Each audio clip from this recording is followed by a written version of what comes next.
نیند کے دوران ہم لمحوں میں خوابوں کی صدیاں جی آتے ہیں اور جاگنے پر یوں لگتا ہے جیسے پلک جھپکنے میں سب کچھ ختم ہو گیا۔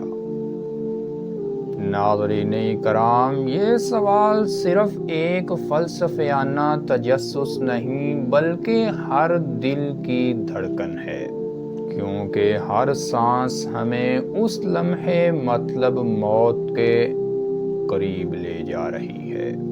اور قبر محض مٹی کی خاموشی نہیں بلکہ ایک زندہ مکالمہ ہے۔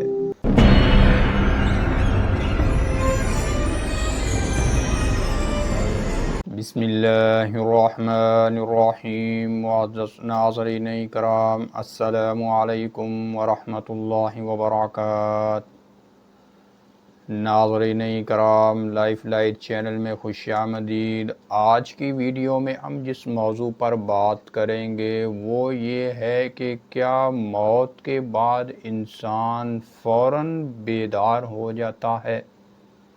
معزز ناظرین، موت ایک ایسا دروازہ جس کے اس پار جانے والا کبھی پلٹ کر اپنی کہانی نہیں سناتا، لیکن اس دنیا کا انسان دروازے کے دوسری طرف جانے والے انسان کے لیے ہمیشہ تجسس میں رہتا ہے کہ موت کے بعد انسان فوراً بیدار ہو جاتا ہے یا صدیوں کی نیند سوتا رہتا ہے۔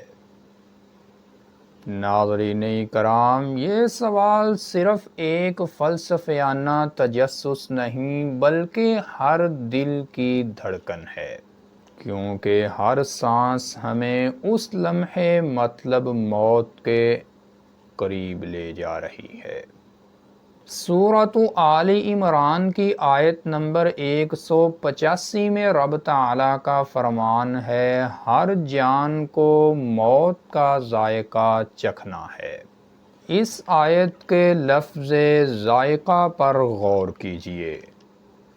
ذائقہ یعنی تجربہ، مطلب موت کا یہ تجربہ محض اختتام اور اینڈ نہیں بلکہ ایک نیا آغاز ہے۔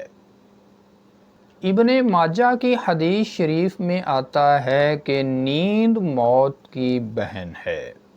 معزز ناظرین، سوچئے، نیند کے دوران ہم لمحوں میں خوابوں کی صدیاں جی آتے ہیں اور جاگنے پر یوں لگتا ہے جیسے پلک جھپکنے میں سب کچھ ختم ہو گیا۔ موت کے بعد بھی انسان کا پہلا تجربہ ایسا ہی ہے۔ ایک پل آنکھ بند کی اور دوسرا پل آنکھ کھولی تو سامنے قیامت کی حقیقت یا برزخ کا جہاں۔ اسلامی تعلیمات کے مطابق موت کے بعد انسان برزخ میں داخل ہوتا ہے۔ سورۃ المؤمنون کی آیت نمبر 100 میں رب تعالیٰ کا فرمان ہے، اور ان کے پیچھے ایک برزخ ہے قیامت کے دن تک۔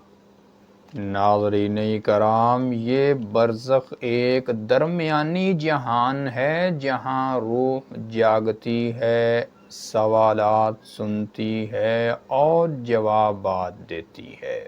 اور قبر محض مٹی کی خاموشی نہیں بلکہ ایک زندہ مکالمہ ہے۔ سنن ترمذی میں موجود ہے کہ رسول اللہ صلی اللہ علیہ وسلم نے فرمایا، قبر آخرت کا پہلا گھر ہے۔ یہاں انسان کے اعمال کا عکس سامنے آتا ہے۔ نیک اعمال روشنی، خوشبو اور سکون بن کر روح کو گھیر لیتے ہیں، اور برے اعمال اندھیرا، تنگی اور خوف کی شکل میں ظاہر ہوتے ہیں۔ معزز ناظرین، سائنسی پہلو سے دیکھیں تو انسان کا دماغ موت کے قریب لمحوں میں عجیب تجربات کرتا ہے۔ نیئر ڈیتھ ایکسپیرینسز مطلب چند لمحوں کے لیے موت کو چھو کر واپس آنے والے لوگ، روشنی کے غلاف، سرنگ جیسے مناظر اور ایک عجیب بیداری کا ذکر کرتے ہیں۔ ناظرین کرام، سائنس اسے محض دماغ کی کیمسٹری کہتی ہے، لیکن سوال یہ ہے کہ اگر یہ سب کیمسٹری ہے تو ہر خطے، ہر زبان اور ہر مذہب کے لوگ ایک جیسا تجربہ کیوں کرتے ہیں؟ گویا انسان کے اندر ایک مشترکہ پروگرام رکھا گیا ہے، فطرت کا، خالق کا پروگرام۔ ناظرین کرام، روحانی پہلو یہ بتاتا ہے کہ موت کے بعد بیداری اصل میں شعور کی بیداری ہے۔ دنیا کی زندگی خواب ہے، جیسا کہ مشکات کی ایک حدیث میں آتا ہے، لوگ سوئے ہوئے ہیں، جب مرتے ہیں تو جاگ جاتے ہیں۔ سوچیں، ابھی ہم خود کو جاگتا سمجھتے ہیں، لیکن اصل جاگنا تو موت کے بعد ہے۔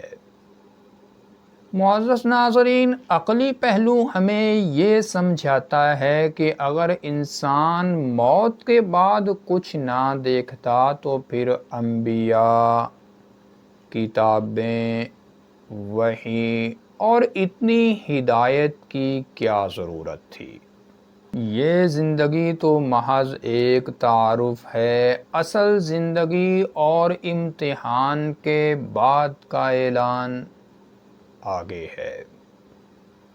معزز ناظرین، قرآن کی آیات میں یوم یبعثون مطلب جس دن وہ اٹھائے جائیں گے کا ذکر بار بار آیا ہے۔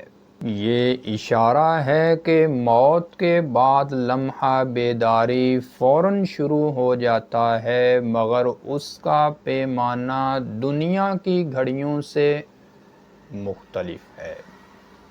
اور آج کی اس ویڈیو کی آخری بات اور آپ سے ایک سوال: موت کے بعد انسان سب سے پہلے کس جہان میں داخل ہوتا ہے؟ جواب اسی ویڈیو میں کہیں موجود ہے، اور صرف ایک لفظ میں بتائیں۔ معزز ناظرین، سوچیں، اگر آج رات آپ کو بستر پر سونے سے پہلے بتایا جائے کہ شاید یہ تمہاری آخری نیند ہے، تو کیا آپ جاگنے کے بعد کے لمحے کے لیے تیار ہیں؟ قبر کا اندھیرا ہو یا جنت کی روشنی، فیصلہ اسی پل کا ہے جسے ہم ابھی گزار رہے ہیں۔ تو ناظرین کرام، یہ تھی آج کی ویڈیو، اور اگر آپ انسانی زبان اور قرآن کے حیران کن راز کے متعلق یہ ویڈیو دیکھنا چاہتے ہیں تو اوپر آئی کے بٹن پر کلک کر کے دیکھ سکتے ہیں۔ السلام علیکم ورحمۃ اللہ وبرکاتہ۔